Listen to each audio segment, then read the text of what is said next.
وعلیکم ورحمۃ اللہ جی، میں ہوں میر اسامہ۔ اس وقت ہم موجود ہیں طائف میں۔ طائف مکہ مکرمہ سے تقریباً 91 کلومیٹر 91 کلومیٹر دور شہر ہے۔ نبی مہربان صلی اللہ علیہ وسلم نبوت کے بعد 9 سال تک مکہ مکرمہ میں تبلیغ کرتے رہے، اور اس کے بعد کس طرح یہ سارا واقعہ ہوا، نبی مہربان صلی اللہ علیہ وسلم طائف تشریف لائے، ہم مفتی غلام مصطفیٰ صاحب اور مولانا حذیفہ صاحب سے اس بارے میں جانیں گے۔ جی مفتی غلام مصطفیٰ صاحب۔ جی، نبی کریم صلی اللہ علیہ وسلم طائف میں تشریف لائے تھے جب مایوس ہوئے مکہ المکرمہ کے لوگوں سے کہ طائف میں جا کر وہاں کے لوگوں سے اپنا دعوت تبلیغ کے متعلق، اسلام کے متعلق بات کرتے ہیں، مگر سنیے قسمت کہ یہاں ان لوگوں نے بھی آپ صلی اللہ علیہ وسلم کی بات کو نہ مانا، آپ سے تسلیم ہو گئے۔ یہاں جو بات کہنی تھی، یہ مسجد سیدنا عبداللہ بن عباس رضی اللہ تعالیٰ عنہ کے نام سے مشہور ہے کہ یہاں سیدنا عبداللہ بن عباس رضی اللہ تعالیٰ عنہ کی مسجد ہے، اور مدرسہ بھی ہے آپ کا یہاں، آپ کی قبر مبارک بھی یہی ہے۔ اور عبداللہ بن عباس رضی اللہ تعالیٰ عنہ آپ صلی اللہ علیہ وسلم کے چچا زاد بھائی بھی ہیں۔ نبی کریم صلی اللہ علیہ وسلم نے ان کے متعلق دعا فرمائی تھی، اللہم علمہ الکتاب وعلمہ التعویل، اے اللہ ان کو تعبیر اور ان کو علم عطا فرما۔ ایک مرتبہ یہودیوں کا ایک علماء کا قافلہ صحابہ کرام کی خدمت میں حاضر ہوا اور آ کے کہا کہ ہم آپ سے چند ایک سوال کرنا چاہتے ہیں، اگر آپ اپنی کتاب سے ان سوالوں کا جواب دے دیں تو ہم ایمان لے آئیں گے۔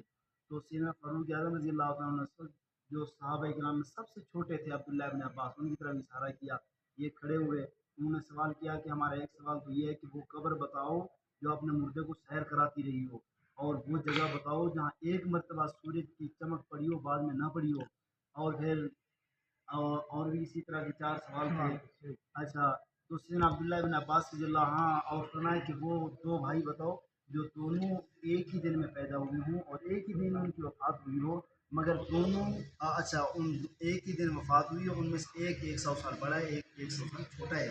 تو سیدنا عبداللہ بن عباس رضی اللہ عنہ نے سب کے جواب قرآن حدیث سے دیے، اور ایک تو یہ تھا کہ وہ چیز بتاؤ جو اپنا جانور بھی نہیں ہے پھر بھی سانس لیتی ہے۔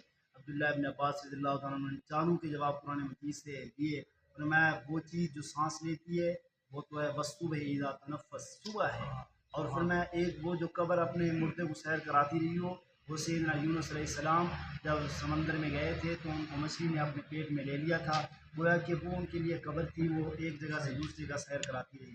اور تیسرا وہ کہ سورج کی چمک ایک مرتبہ پڑی ہو پھر نہ پڑی ہو۔ سیدنا موسیٰ علیہ السلام جب اپنا لشکر لے کے گزر رہے تھے بحر کلزم سے، تو دریا نے راستہ چھوڑ دیا تھا، وہاں ایک مرتبہ سورج کی چمک پڑی، نہ پہلے پڑی تھی اور نہ بعد میں پڑی۔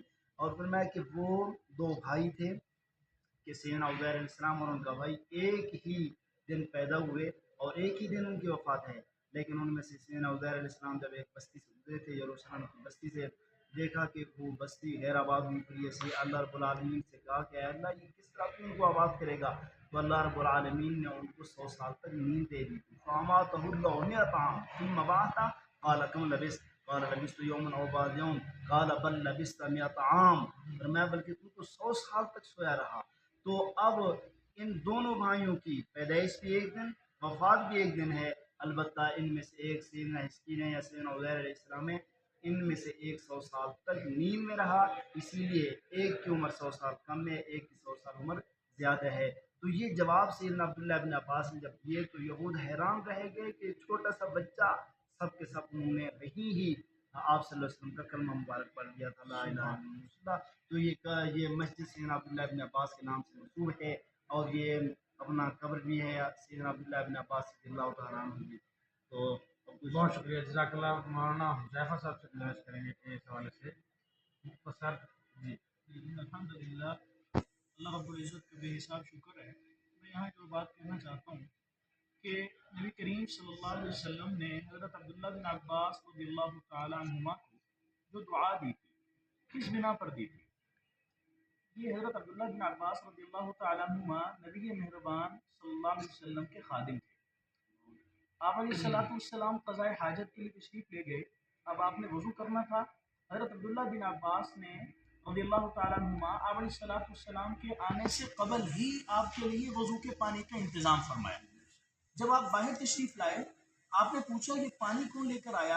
تو صحابہ نے بتلایا یا رسول اللہ، یہ حضرت عبداللہ بن عباس رضی اللہ تعالیٰ عنہما لے کر آئے۔ آپ علیہ السلام کو خوشی ہوئی، آپ نے اس وقت یہ دعا دی تھی، اللہم فقہہ فی الدین، وعلمه التعبیر۔